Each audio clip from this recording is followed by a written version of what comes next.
こんにちは、よしかです。今回はベガ対策をやっていきます。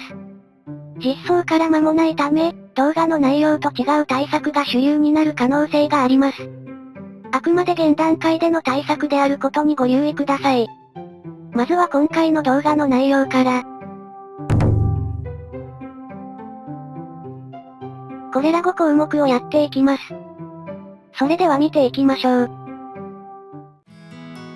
通常技についてです。4大キックと5大パンチはガード時ベガ側が有利です。なのでそれ以外の技、特に中攻撃をガードした時には弱パンチを押したいです。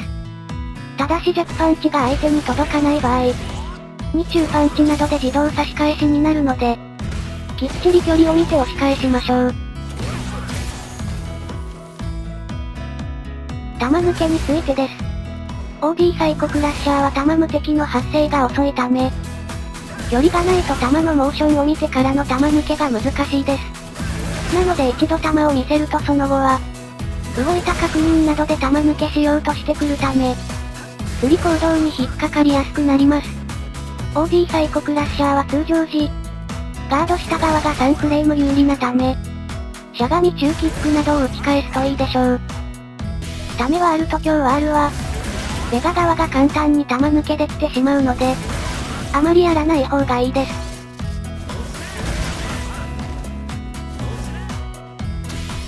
ダブルニープレスについてです。この技は対策していないと支配的な強さを発揮します。中距離で連打されるだけでかなりきついです。まずは角反から。ガードした場合ベガ側が、弱中 -5 フレーム、強 -4 フレーム、OD-15 フレームとなっています。めり込んだら角反なのですが、ガードバックが大きく全然めり込みません。具体的にはこの距離から角反がありません。ラシードの場合小技3回から弱ダブ2が角反なしです。めり込んだ場合弱パンチ、中ミキサーで確定を取ります。かなりめり込んだ時だけしゃがみ弱パンチ指導にしましょう。次に簡易的な対策です。硬直自体は長い技なので、インパクトが確定します。通常技からのダブル2には読みでジャスパもありです。そして中距離で垂直ジャンプを置くのがかなり有効です。ベガには上方向に強い技はないため、垂直ジャンプを咎めるためには、ラッシュ攻撃をしなければいけません。かなり難しい上にそこを見ていると、ラッシュが通ったり普通の飛びが落とせなくなったりします。相手に対応を迫ることが大事です。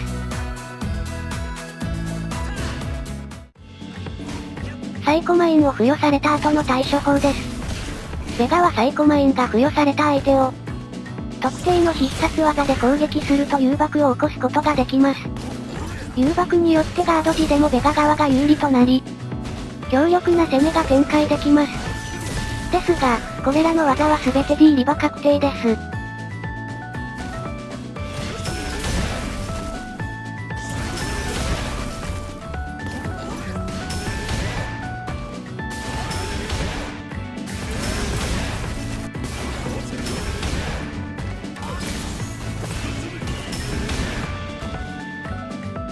なので対策としては、それらの技が見えたらジャスパを狙ってみる。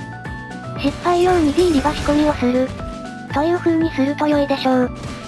ジャスパに D リバを仕込み、ジャスパの演出に入ったら他の技で確定を取るのは、他キャラ相手でも使えるテクニックです。習得すると便利なので練習してみましょう。ちなみにサイコマインがない時の、通常デビリバには D リバが確定しないので、そこだけは注意してください。最後にシャドウライズ対策です。特にありません。というのも各派生に対して回答候補自体はあるのですが、ベガ側がどの強度のシャドウライズを出したか、どのタイミングでどの派生をするかなど、不確定な要素が多すぎるからです。完全なものはなく、強いてあげるなら、真上付近は強ミキサー。真上以外の距離はしゃがみ中パンチ課題キック。これらが基本になってくると思います。対策動画と銘打って動画を出しておいて恐縮なのですが、いい対策があったらコメントや X で教えていただけると幸いです。いかがでしたか？この動画が参考になっていれば嬉しいです。チャンネル登録高評価よろしくお願いします。